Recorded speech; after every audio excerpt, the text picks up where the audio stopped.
সারফরাজ, তুমি কাকে বেশি ভালোবাসো, মাম্মি আর ড্যাডি? ড্যাডি।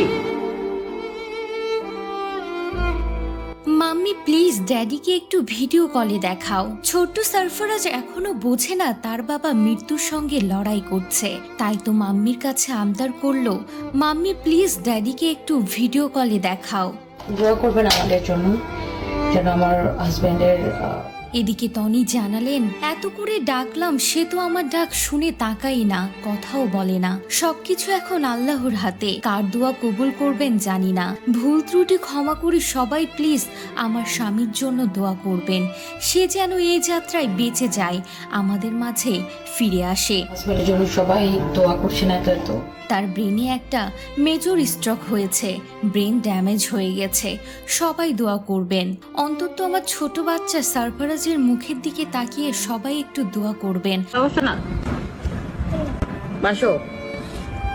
আমার স্বামীটা যেন এই যাত্রায় বেঁচে ফিরে আসে। হ্যাঁ ভিউয়ার্স, রুবায়েত ফাতেমা তনির হাজবেন্ড সাদাত রহমান মৃত্যুর সঙ্গে লড়াই করছেন, কারো ডাকে সাড়া দিচ্ছেন না, রয়েছেন আইসিইউতে। প্রতিনিয়ত স্বামীর জন্য সবার কাছে দোয়া ও ক্ষমা চাইছেন রুবায়েত ফাতেমা তনি। এদিকে তনির সন্তানের জন্য সবাই দুঃখ প্রকাশ করছেন এবং মন থেকে দোয়া করছেন যেন ছোট্ট সারফরাজটা এখনই এতিম না হয়ে যায়। এদিকে তনি তার হাজবেন্ডের পাশে ছায়ার মতো রয়েছেন।